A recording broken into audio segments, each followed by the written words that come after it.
So in this video, I'm going to show how to replace the fuel lines on a Ryobi gas string trimmer. We're going to be using Echo fuel line because it is the perfect fit for this application on this particular brand of equipment. And this is all going to be a voiceover. I'm going to do my best to describe what is being done. And without further ado, let's get on with the video. So to make things easier, we're going to turn this thing on its side and take out these 3 pan head T25 Torx screws that hold the fuel tank on and separate it from the actual unit. That way we're not fighting obstacles and everything, and we can just lay the tank on a flat surface just like that. And our next step is going to be move the trimmer out of the way so we have plenty of space to work around. And that fuel tank is dirty, so we need to clean it before we do anything because we want to minimize trash getting into the fuel tank. So we're going to use WD-40. I don't like using carb spray or brake cleaner on fuel tanks. WD-40 is amazing at degreasing things, as you will see in this clip. So it's important when you do any type of carburetor or fuel line work to clean the part you're working on, because one little speck of trash can plug up a fuel filter or plug up a metering port in a carburetor and cause a whole lot of issues. So we're going to spray it down with WD-40, take a shop towel here, wipe it down, clean it the best we can. It don't have to be perfect, but clean as you can get it, which is, cleaner the better. And now we can move on to replacing the fuel lines. But wait a minute, what fuel line goes where? On any type of 2-cycle equipment, you have a supply and return line. In this particular unit, I got it labeled here where your supply and return line is.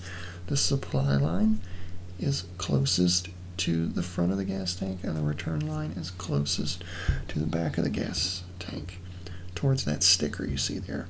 If you get them hooked up backwards on the carburetor, you just have to swap them around. It's very easy to figure out what fuel line goes where on any type of 2-cycle equipment. Now it's time to get rid of these fuel lines. We're going to start by pulling our return line out. I'm using a very big pair of needle nose pliers.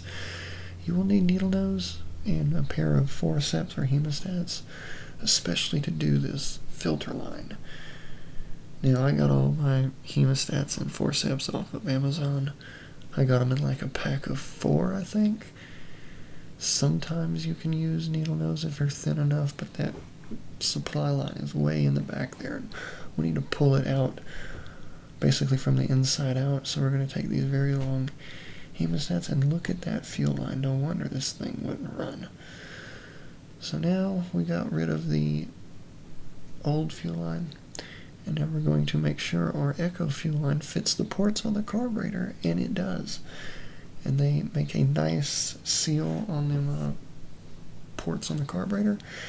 And that is how a 2-cycle works, is it pressurizes the fuel tank when it pumps the fuel in, and the return line goes in there. I'm not going to get into detail on how it works, but it has to have a airtight seal through the fuel line that seals the gas tank from anything, and we got to skin this line back quite a bit.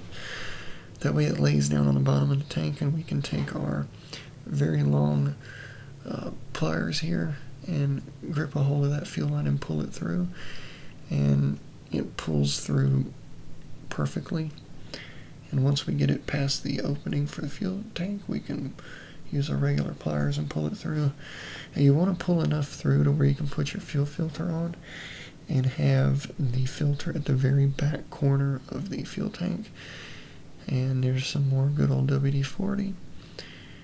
And sometimes you can pull it through by hand, but you have to use a pair of pliers. You're not going to hurt the fuel line doing this, especially this black Echo line.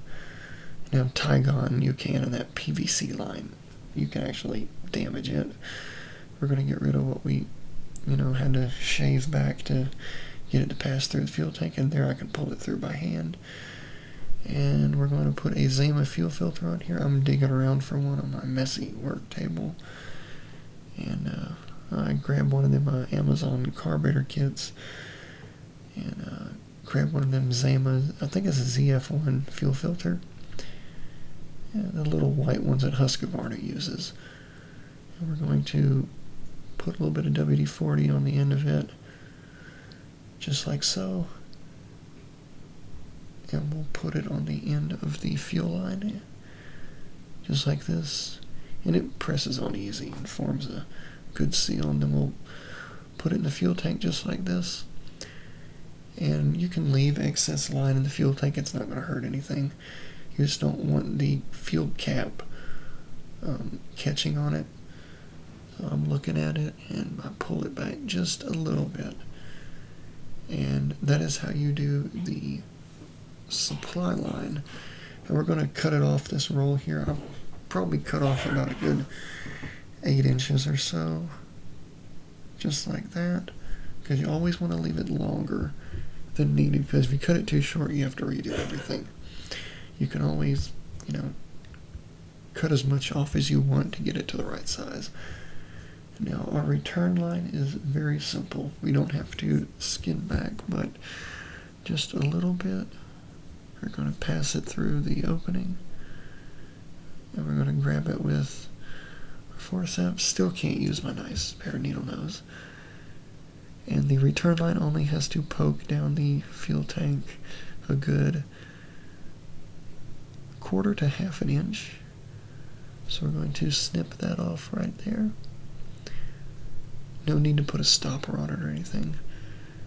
And pull it through until about that much is coming through. We're going to snip it off. And now we're going to put the tank back on the trimmer, which is very, very easy. So now we're going to put these 3 screws back in the trimmer to put the fuel tank back on the trimmer, is what I meant to say. And be careful if you're using an impact, because you can over tighten them and either break them off or damage the fuel tank, and we don't want none of that. So we're putting in the last screw, and there you have it. That is how you replace the fuel lines in one of these Ryobi trimmers. If you have any questions, comments, concerns, please leave them in the comments below. I will see you all in the next video.